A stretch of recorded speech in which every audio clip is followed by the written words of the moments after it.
Morel ने कहा कि अफगानिस्तान से अमेरिकी और नाटो सैनिकों की जल्दबाजी में निकलने और तालिबान की जीत से निश्चित रूप से जिहादियों का हौसला बढ़ेगा। तालिबान ने उच्च रैंक वाले पाकिस्तानी मंत्री के उस दावे को खारिज कर दिया जिसमें दोनों देशों की करेंसी की अदला बदली की व्यवस्था की जा सकती है। उसने पाकिस्तानी रुपये में कारोबार करने से इनकार किया। समा टीवी ने अफगान सूत्रों के हवाले से बताया कि सांस्कृतिक आयोग के सदस्य अहमदुल्ला वासीन के तय किया है कि पड़ोसी देशों के बीच लेन देन अफगानी मुद्रा में ही होगा। अफगानिस्तान में तालिबान के शासन में लड़कियों को शिक्षा की इजाजत तो दी गई है, लेकिन तमाम पाबंदियों के साथ लड़कियों के लिए इस्लामी पोशाक पहनना अनिवार्य होगा, यानी उन्हें सिर से पांव तक पूरे शरीर को ढकना वाला बुर्का पहनना होगा। पाकिस्तान पर यह बिल्कुल सटीक बैठती है। दरअसल पाकिस्तान जब भी अंतर्राष्ट्रीय पटल पर घिरता है तो वह कश्मीर का राग अलापने लगता है, लेकिन इस बार तस्वीर कुछ अलग है। अब अफगानिस्तान की पंजशीर घाटी में हवाई हमले को लेकर घिरे पाकिस्तान ने कश्मीर का राग अलापने के लिए फर्जी डोजियर का सहारा लिया है। काबुल में तालिबान की नवगठित सरकार सिर्फ कहने को अफगानिस्तान का प्रतिनिधित्व करती है, असलियत में वहां का हर पत्ता फिलहाल पाकिस्तान की खुफिया एजेंसी ISI के कहने पर ही खड़क रहा है। न सिर्फ तालिबान सरकार के सारे मंत्री बल्कि अफगानिस्तान के विभिन्न शहरों में मेयरों की नियुक्ति भी पाकिस्तान के इशारे पर हो रही है। काबुल में अफगानी पुलिस की वापसी होने जा रही है। तालिबान ने तय किया है कि यहां तैनात तालिबान फोर्स को प्रांतों में भेजा जाएगा और यहां वर्दी पहनने अफगानी पुलिस को फिर से तैनात किया जाएगा। अफगान पुलिस वही होगी जो पिछली सरकार के समय तैनात हुआ करती थी। इसके साथ ही अब तालिबान फोर्स और अब पुलिस की वर्दी एक जैसी होगी।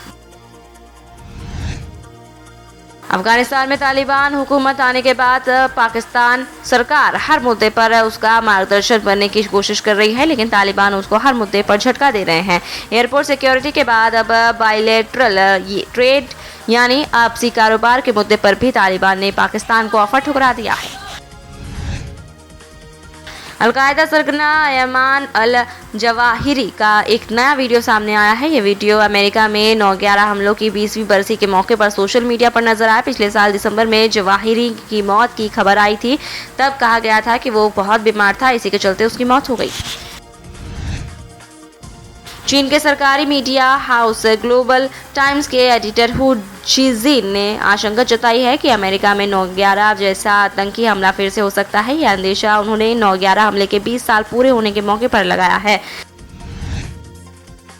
बताया जा रहा है कि 11 सितंबर का हमला 19 आतंकियों का किया गया आत्मघाती हमला था, लेकिन यह आतंक का आत्मघाती हमला नहीं था। आतंकवाद दूसरे घातक हमले के लिए ताकत जुटाएगा।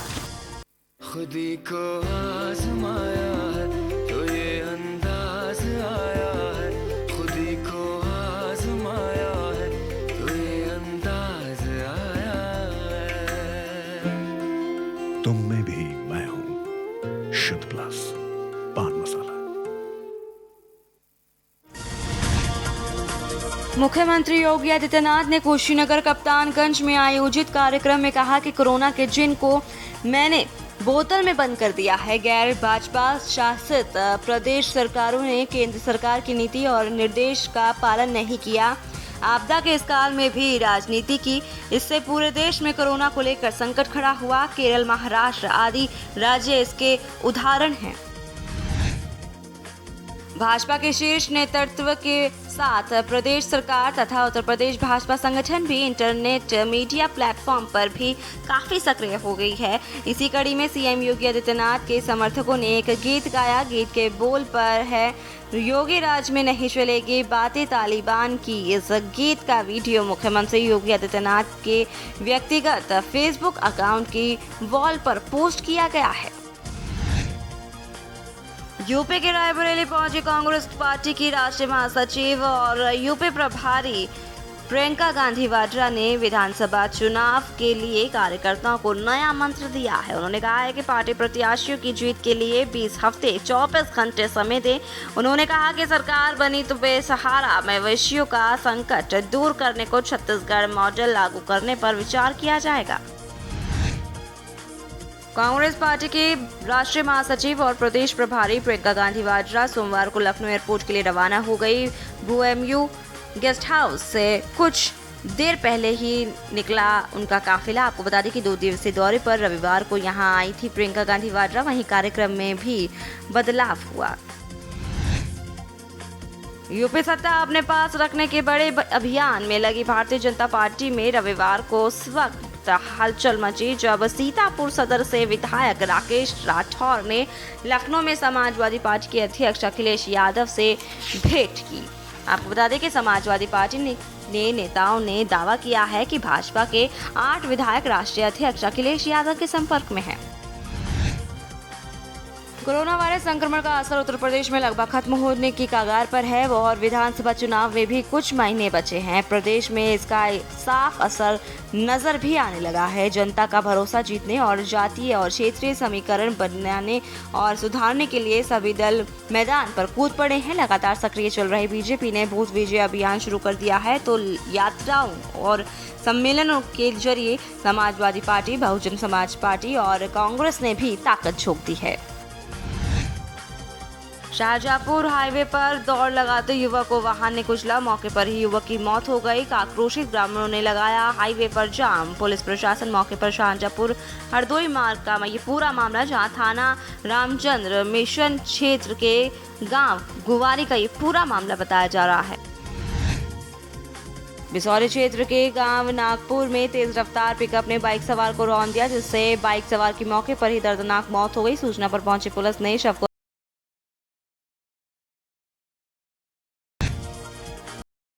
से जहां तालाबपुरा मोहल्ले में ताला तोड़कर ज्वेलरी चोरी करने के आरोप में 2 अभियुक्तों को गिरफ्तार कर लिया गया है। अभियुक्तों के पास से 64,000 रुपए नकद और 2 सोने की अंगूठी समेत एक लॉकेट बरामद किया है।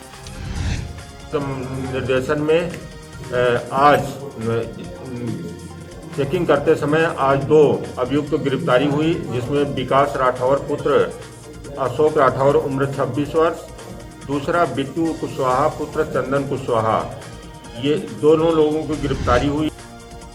फतेहाबाद में दबंगों द्वारा एक हेयर कटिंग की दुकान में घुसकर जानलेवा हमला कर दिया गया। दुकान स्वामियों को जमकर मारा पीटा गया। दुकान में तोड़फोड़ भी की गई, जिससे दुकान स्वामी गंभीर रूप से घायल हो गया। पीड़ित दुकान स्वामी ने थाना फतेहाबाद में दबंगों हमलावरों के खिलाफ रिपोर्ट दर्ज कराई है। जिले के निगासन कोतवाली इलाके के गांव में घर पर अकेली सो रही 13 वर्षीय नाबालिग किशोरी से दुष्कर्म की घटना सामने आई है। पीड़िता के पिता ने पुलिस को तहरीर देकर बताया कि मजदूरी करने गया था और उसकी पत्नी और बहन कोरोना वैक्सीन लगवाने गई थी। खबर इटावा से है, जहां 8 सितंबर की सुबह उस समय सनसनी फैल गई जब तालाब से एक 30 वर्षीय महिला और 2 मासूम बच्चों के शव बरामद हुए।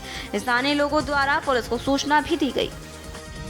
मौके को देखने वाक़या से लगा कि ये बच्चे डूबकर ही मरे हैं, लेकिन जब शाम को पोस्टमार्टम रिपोर्ट आई तो उसमें चौंकाने वाले तथ्य आए, जिसमें हमने एसओजी क्राइम ब्रांच, जिससे मोबाइल का लोकेशन, घटना की क्या जानकारी, किन किन लोगों से बात हुई, इसमें पूरी छानबीन करने के बाद में जो दोषी सिद्ध हुआ है उसमें मृतका का पति योगेश है, जिसने इन बच्चों को तालाब में फेंक दिया था और घटना को छुपाने कोई ना पता चले महिला के सर में ईंट मारकर उसको भी तालाब में फेंक दिया था। खबर शाहजहांपुर से है, जहां पुलिस को एक बड़ी सफलता हासिल हुई है। बता दें कि पुलिस ने मुखबिर की सूचना पर मादक पदार्थ तस्करों को गिरफ्तार कर लिया है। वहीं आरोपी से 150 ग्राम स्मैक जब्त की है।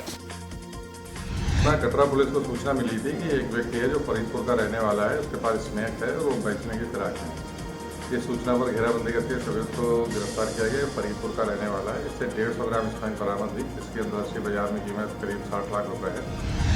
खबर नोएडा से है, जहां गौतम बुद्ध नगर में आबकारी आयुक्त उत्तर प्रदेश के निर्देशों के क्रम में और पुलिस कमिश्नर आलोक सिंह और जिलाधिकारी सुहास एलवाई के नेतृत्व में आबकारी विभाग लगातार एक्शन में है।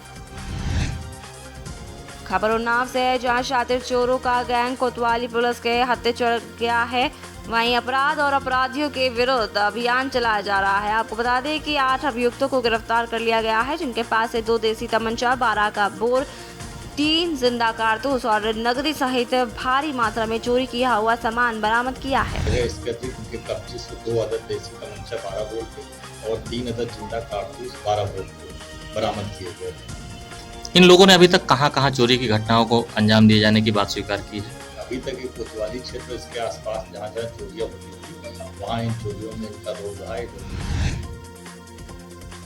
खबर बरेली से है, जहां 9 विधानसभा में से चर्चित सीट के सपा दावेदार नसीम अहमद जमीनी स्तर पर जाकर लोगों की समस्याओं का समाधान कर रहे हैं। वहीं सपा की अच्छी नीतियों के बारे में भी जानकारी देते हुए कहा कि सपा ने जनता से जुड़कर काम किया है।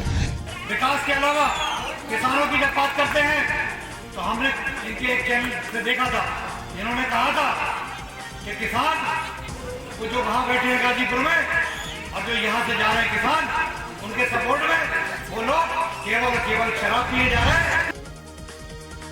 खबर चंदौली के चंद्रप्रभा रेंज अंतर्गत गणेशपुर पहाड़ी का है, जहां वन विभाग की टीम आरक्षित वन क्षेत्र में गश्त कर रही थी। तभी मुखबिर की सूचना मिलने पर गणेशपुर पहाड़ी पर खनन माफिया द्वारा अवैध बोल्डर ट्रैक्टर पर लूट किया जा रहा है। श्री धर्मेंद्र कुमार उप क्षेत्रीय वन अधिकारी अपने सहयोगी स्टाफ के साथ आरक्षित वन क्षेत्र की जो संवेदनशील ईंटें हैं उनकी गश्त कर रहे थे। उसी दौरान मुखबिर से ये सूचना मिली कि गणेशपुर पहाड़ी पर कुछ लोग पत्थर ढोका कर। श्रावस्ती जनपद में एसपी अरविंद कुमार मौर्य के निर्देशन में अपराधियों की धरपकड़ के लिए अभियान चलाया जा रहा है। इसी क्रम में कोतवाली भिनगा में पुलिस टीम और वन सुरक्षा की टीम के साथ मिलकर मुखबिर की सूचना पर भोलवा तमाही निवासी इंद्रसेन यादव को गिरफ्तार किया है। कंदीपुरवा में आकाशीय बिजली गिरने से खेत में घास चरने गई 13 बकरियों की मौत हो गई। किसान को 13 बकरियों की मौत से किसान को सदमा लगा है। बकरियों की मौत के बाद सरकार से मुआवजा देने की मांग की गई है। श्रावस्ती जनपद में भिनगा कोतवाली क्षेत्र के 2 अलग अलग जगहों पर हुए हादसों में महिला सहित 2 लोग घायल हो गए। पहला हादसा कोतवाली क्षेत्र अंतर्गत जेल रोड पर हुआ। इकोना निवासी अंशु बाइक से अपनी मां को लेकर भिनगा आ रहा था। श्रावस्ती में चुनावी रंजिश को लेकर 2 पक्षों में मारपीट हो गई। दोनों तरफ से जमकर लाठी डंडे चले, साथ ही साथ पथराव भी हुए। पुलिस ने मामला दर्ज कर आगे की जांच पड़ताल शुरू कर दी है। बलिया के रसड़ा में तेज रफ्तार का कहर देखने को मिला। यात्रियों से भरी बस डिवाइडर से टकराकर बाल बाल बच गई। हादसे में बस को काफी नुकसान हुआ है। यात्रियों को आई हल्की चोटें। सभी यात्रियों को दूसरी बस में भेजा कर बलिया भेज दिया गया है। मध्य रात्रि में वाराणसी से रसड़ा के रास्ते बलिया जा रही थी बस, जिसके बाद ये हादसा हो गया। रायबरेली में तेज रफ्तार अनियंत्रित वाहन ने साइकिल सवार दंपत्ति को टक्कर मार दी। पति पत्नी दोनों की मौके पर ही दर्दनाक मौत हो गई। घटना के बाद वाहन फरार हो गया। फिलहाल पुलिस इस पूरे मामले की छानबीन में जुट गई है। सीतापुर दबंगों द्वारा गांव की नाली पर कब्जा कर लिया गया है, जिसके चलते रास्ते पर कीचड़ भर गया। लोगों का निकलना मुश्किल हो गया है, जिसके चलते गांव में बीमारी फैल रही है। ग्रामीणों ने कई बार शिकायत की, लेकिन उसके बाद भी कोई कार्रवाई नहीं हुई। फरुखाबाद संविदा लाइनमैन की करंट लगने से मौत हो गई। बिजली विभाग की लापरवाही सामने आई है। 11,000 की लाइन से लगा कर्मचारी को करंट। खुदागंज के पट्टिया के पास लाइन ठीक कर रहा था कर्मचारी, जिसके बाद ये हादसा हो गया। श्रावस्ती में मल्हीपुर पुलिस के हाथ बड़ी सफलता लगी है। दहेज हत्या आरोपी 2 युवकों को पुलिस ने गिरफ्तार कर लिया है। सीओ हौसीला प्रसाद और एसओ दन्नन सिंह के नेतृत्व में गिरफ्तारी हुई है। फिलहाल पुलिस इस पूरे मामले की छानबीन में जुट गई है। श्रावस्ती में गैस चूल्हे से खाना बनाते समय महिला झुलसी। अचानक शरीर का लगभग 50% हिस्सा झुलस गया है। परिजनों ने सीएससी इकोना में महिला को भर्ती कराया। हालत गंभीर होने पर चिकित्सकों ने जिला अस्पताल रेफर कर दिया है। जिले में इन दिनों आपराधिक ग्राफ कहीं ना कहीं बढ़ता जरूर नजर आ रहा है, जिसमें आए दिन चाहे लूट हो या हत्या, जिस पर पुलिस लगाम लगाने में फेल होती हुई नजर आ रही है। अभी कुछ दिन पहले ही हरचंदनपुर थाना क्षेत्र के डोली गांव अंकुर चौधरी की गोली मारकर हत्या कर दी गई थी, जिसके बाद पुलिस अभी तक खुलासा नहीं कर पाई है। हरचंदपुर थाने में डिघौरा नामक गाँव में 2 पक्षों में आपस में कूड़े को हटाने को लेकर मारपीट हो गई, जिसमें एक पक्ष से 3 लोग गंभीर रूप से घायल हैं और उनको जिला अस्पताल में इलाज के लिए भेज दिया गया है। और पुलिस ने मौके से एक व्यक्ति को गिरफ्तार भी कर लिया है और इस संबंध में तहरीर प्राप्त करके आवश्यक विधिक कार्रवाई की जा रही है। मारा है कुलरियों से। किसने? सर्वेश और सरवन, उनका नाम अवतार और उनकी औरत। महाराजगंज जनपद में वायरल बुखार सहित विभिन्न संक्रामक रोगों की मरीजों की संख्या लगातार बढ़ती जा रही है। जिला अस्पताल में विभिन्न बीमारियों से संबंधित कुल 31 मरीज भर्ती हुई हैं, जिसमें से बुखार के 12 और इंसेफ्लाइटिस का एक भी मरीज मिला है। इस संबंध में अवगत कराना चाहूँगा कि बाढ़ का पानी जब उतरता है तो जो नमी रह जाती है और जो गंदगी रह जाती है उसकी वजह से संक्रामक बीमारियों के फैलने की संभावना रहती है। इसलिए सभी ग्राम पंचायतों को अवगत कराया गया है कि जैसे ही बाढ़ का पानी उतरे विस्तृत रूप से साफ़ सफाई कराएं। वहाँ पे नालियों की साफ़ सफाई और गलियों की साफ़ सफाई, साथ ही अगर झाड़ झंखाड़ बढ़े हुए हैं तो उनकी कटाई और सब जगह कीटनाशकों की छिड़काव करेंगे। ललितपुर जनपद के सदर कोतवाली क्षेत्र का मामला है, जहां नहाने गए 2 युवकों की पानी में डूबने से मौत हो गई। वहीं सूचना पर पहुंची पुलिस ने दोनों के शवों को कब्जे में लेकर पोस्टमार्टम के लिए भेज दिया है। महाराजगंज जिले में 2 महिलाओं के बीच मारपीट का वीडियो सोशल मीडिया पर जमकर वायरल हो रहा है। दरअसल महिला थाने पर आपसी सुलह समझौते को लेकर महाराजगंज जिले में तैनात एक एसएसबी जवान की पत्नी और उसकी प्रेमिका के बीच जमकर मारपीट हुई।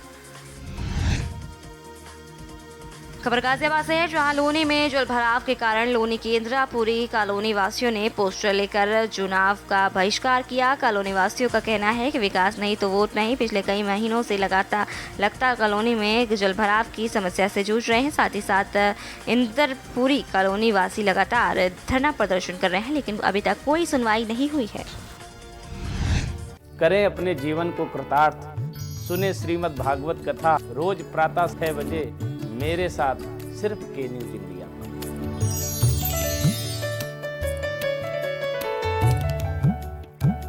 पासवान की बरसी पर नहीं आए सीएम नीतीश, चिराग के निमंत्रण को भी नहीं किया था स्वीकार। चिराग ने खोला राज, बोले ऐसे मौके पर 2 मिनट के लिए आते तो बहुत अच्छा होता। रामविलास की बरसी पर चिराग को तेजस्वी ने गले लगाया। नीतीश की अनुपस्थिति पर बोले नेता प्रतिपक्ष, कम से कम शिष्टाचार के नाते भी मुख्यमंत्री को आना चाहिए था। लोक जनशक्ति पार्टी के संस्थापक स्वर्गीय रामविलास पासवान की बरसी थी, जहां चिराग पासवान ने अपने पूरे परिवार के साथ अपने पिता को श्रद्धांजलि अर्पित की। चिराग पासवान के साथ उनकी मां रीना पासवान, बड़ी मां राजकुमारी देवी समेत परिवार के कई अन्य लोग भी मौजूद रहे। कुछ देर पहले चाचा पशुपति पारस ने भी अपने भाई रामविलास पासवान के चित्र पर पुष्प अर्पित कर श्रद्धांजलि दी थी। तमाम आ रहे हैं, 1 बजे से अभी कार्यक्रम था ही, और उससे पहले ही मैं धन्यवाद करूंगा मां महिम राज्यपाल जी का कि उन्होंने आकर इतना समय यहाँ पर दिया। प्रसाद वो लेकर यहाँ से वो गए और इतनी देर वो बैठे परिवार के तमाम सदस्यों से मां महिम जी मिले। और अभी जैसे कार्यक्रम की शुरुआत ही है, धीरे धीरे तमाम और सम्मानित सदस्य, कई सांसद यहाँ पर आ चुके हैं, कई विधायक। सहरसा के बेहरा थाना क्षेत्र में एसपी लिपि सिंह के दिशा निर्देश पर लगातार सघन चेकिंग अभियान चलाया जा रहा है, जिसको लेकर पुलिस प्रशासन सख्त नजर दिखाई दे रहा है। वहीं बेहरा थाना के द्वारा सघन वाहन छापेमारी भी की गई। पदाधिकारी के आदेशानुसार वाहन चेकिंग किया जा रहा है और चेकिंग के दौरान चालान भी। कटिहार में जहां हसनगंज प्रखंड में 29 सितंबर को होने वाले पंचायत के नामांकन के 5वें दिन पूरे परिसर में मेले जैसा माहौल देखने को मिला। मौके पर प्रत्याशियों का उत्साह इस कदर देखने को मिला कि रामपुर पंचायत के हथियादिरा गांव से मुखिया प्रत्याशी मोहम्मद आज़ाद आलम उर्फ गुड्डू एक अनोखे अंदाज में भैंस पर चढ़कर नॉमिनेशन पर्चा दाखिल करने पहुंचे। के दौर में हम तेल खरीद नहीं पाते हैं, इसी वजह से हम किसान हैं और हम पशुपालक भी हैं। पटना में 100% टीकाकरण 18+ के सभी 44 लाख लोगों को लगी वैक्सीन। इस राज्य में अब तक कुल 4 करोड़ 48 लाख लोगों का टीकाकरण हो चुका है। बिहार में नहीं थम रहा बुखार का कहर। कोरोना, वायरल, डेंगू, मलेरिया के बीच अब स्वाइन फ्लू की भी दहशत। डॉक्टरों ने कहा घबराना नहीं है, समस्या बढ़े तभी ले परामर्श। बिन गुरु ज्ञान बिहार के 20% स्कूल 1 या 2 शिक्षक के भरोसे। कोरोना की दूसरी लहर के बाद स्कूल तो खुल गए, लेकिन शिक्षकों की है भारी कमी। सहरसा में घर घर फैल रहा डायरिया से बच्चा और महिला की हुई मौत। एक ही गांव के 12 लोग पीड़ित मिले। प्रभावित गांव में पहुंची मेडिकल टीम। मुजफ्फरपुर में इंजीनियर ने फांसी लगाकर आत्महत्या कर ली। लंबे बाल रखने के कारण सब करते थे कमेंट। डिप्रेशन बना मौत की वजह। मां ने बेटे की शव की तरफ देखते हुए कहा लव यू फॉरएवर। वैशाली में युवक ने सिपाही को थप्पड़ मारा। सिपाही 2 लोगों के विवाद को सुलझाने पहुंचा था। एक से दूसरे के पैर छूकर माफी मांगने को कहा तो आया गुस्सा। नालंदा के दीपनगर में मामूली विवाद में 8 साल की मासूम का पहले अपहरण किया गया और फिर हत्या कर शव को पानी से भरे गड्ढे में फेंक दिया गया। मासूम का शव पानी से भरे गड्ढे से मिला, जिसके बाद इलाके में सनसनी फैल गई। वहीं मामले में एक नाबालिग को हिरासत में भी ले लिया है। खगड़िया में गोगरी थाना क्षेत्र के वार्ड 14 में मामूली कहासुनी में महिलाओं के बीच मारपीट हो गई। 2 पक्षों में एक पक्ष से अकेले महिला ललिता देवी और दूसरे पक्ष से आधे दर्जन महिलाओं ने मिला देवी की बेगूसराय में इलाज के दौरान मौत हो गई। शव को लेकर परिजन गोगरी थाने के गेट पर गिरफ्तारी की मांग की है। मधुबनी बस की ठोकर से महिला की मौत हो गई। पति और बच्चों के साथ अपने गांव जा रही थी महिला। वहीं रास्ते में बस की ठोकर लगने से सड़क पर जा गिरी। चक्का सिर पर चढ़ जाने से मौत हो गई। बेतिया में वाहन जांच के दौरान युवक का हाई वोल्टेज ड्रामा देखने को मिला। जांच के दौरान पुलिस ने बाइक रोकी तो चालक ने परिजन को बुला लिया। बाद में घंटों तक सड़क जाम करने लगे बकझक। बक्सर में पिकअप बाइक में भीषण टक्कर। गंगा नदी पर बने वीर कुंवर सिंह सेतु पर हुई टक्कर। बाइक सवार की मौके पर ही मौत हो गई। वहीं आक्रोशित लोगों ने पिकअप में लगाई आग और पुलिस पर पथराव भी किया। भोजपुर पुलिस की कस्टडी में महिला की मौत। हत्या के मामले में 4 दिनों से पूछताछ कर रही थी पुलिस। बाथरूम में लटका मिला शव। परिवार ने मारपीट से मौत का आरोप लगाया। पिता की मौत के बाद बेटे ने भी दी जान। बेगूसराय में 30 घंटे बाद नदी से बरामद किया गया युवक का शव। 20 दिन पहले पिता की हुई थी मौत। बेगूसराय में कटाव होने से लोगों की बड़ी परेशानी। गंगा नदी में कटाव से कई घर विलीन है। लोगों में दहशत का माहौल पैदा हो गया है। वहीं जल भराव से बीमारी का भी डर है।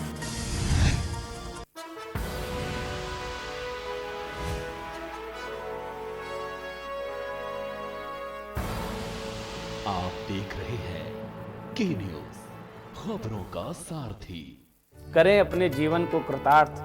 सुने श्रीमद् भागवत कथा रोज प्रातः 6 बजे मेरे साथ सिर्फ के न्यूज इंडिया पर।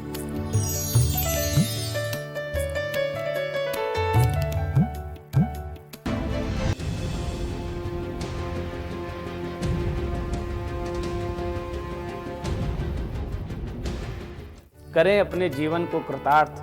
सुने श्रीमद् भागवत कथा रोज प्रातः 6 बजे मेरे साथ सिर्फ के न्यूज इंडिया पर।